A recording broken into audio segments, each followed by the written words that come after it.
Have you been struggling to make consistent profits in the forex markets or not had enough time to analyze the markets and trade?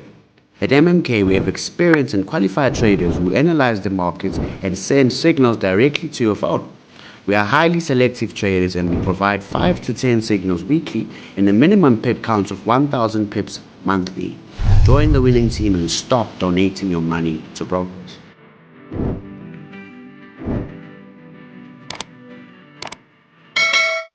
Hi guys, welcome back. We're back with another video. Hope you guys have been trading well. If you're new here, don't forget to hit the subscribe button and turn on the notification bell icon to be the first to watch when we upload any new content. All right guys, so today basically we're going to be talking about resets, market structure, and timing, right? Because a lot of people struggle with that, and I'm going to be using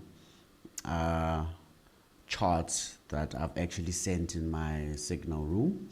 As you can see, this is our MMK VIP signals. If you're interested in joining our VIP signal group, do contact us. Find the link in the description below. So the first one that we're going to look at, we sent a couple of pairs, and by the way guys, me sending analysis does not mean we're going to execute every pair. Right, it all goes down to being selective. Right, so the first one we looked at was AUD NZD in the H4 time frame. Now, by looking at this, we can clearly see that the market had, been pushing to the upside, right? And this was taken from the higher time frame. Actually, we'll go check it out when we check out the charts. But what I identified just by looking at this, we had a peak formation. As you can see, this is a nice supply zone or an OB, which is very clean, right? And what we had right here, we had the first level of drop, second level, right? So what I was looking for here was a third push down, right?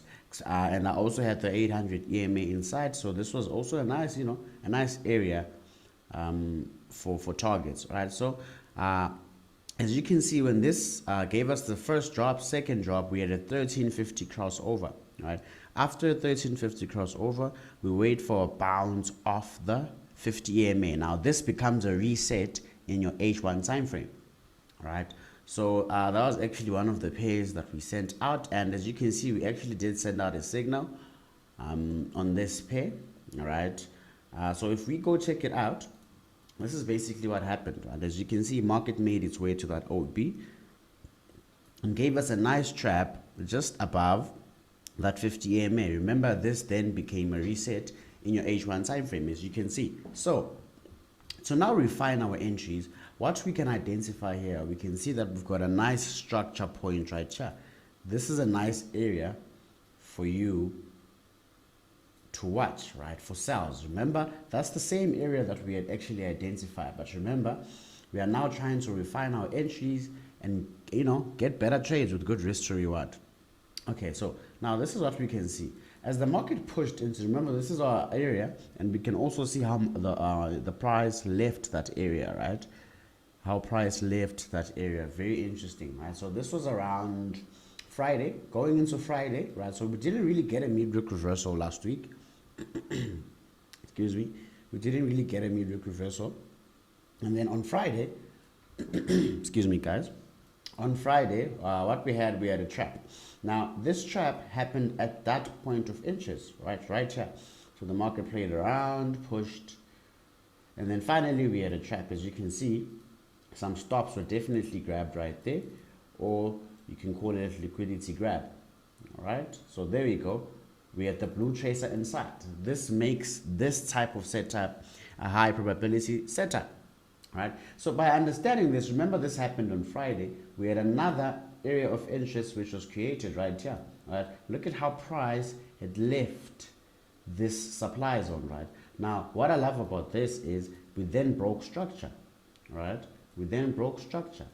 So we had a lower low right there, and as you can see, after the lower low, price then made its way back upward to that point of interest. This was towards the end of Friday, and as you can see, we had a nice job yesterday on Monday. So I'm personally still holding this trade, right?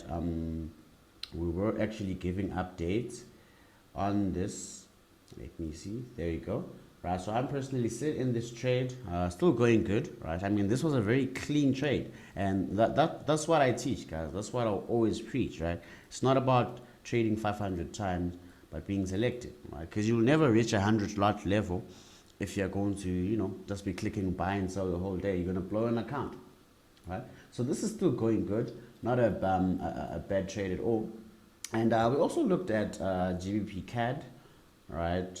I mean, we had others, but they just didn't, reach our points of interest, so we never bothered to even trade them, right?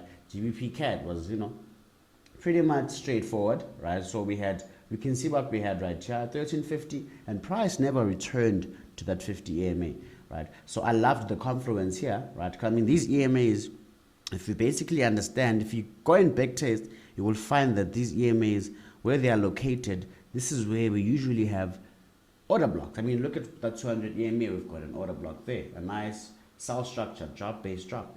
So we had the same thing right here, as you can see, a drop, base, drop. And I love how price left that area, right? So when I identified this 50 EMA and this order block, I wanted to see price move from this area, and this would have been my, safest take profit, a safe take profit area for you to look through. So as you can see, that's exactly what happened right there. In your safest TP, if you had executed this trade from this area, would have been, 200 pips plus.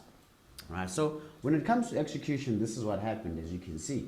Right, this happened, this was actually a midweek reversal when this played out. Our points of interest was this one, right? Price in this case didn't really interact with the 200 EMA, but remember, structure will always remain structure, right? If you go to the 15 minutes, you had very good opportunities for you to enter. So this happened right here, the midweek reversal. Look at what we had. Price reacted to the points of interest.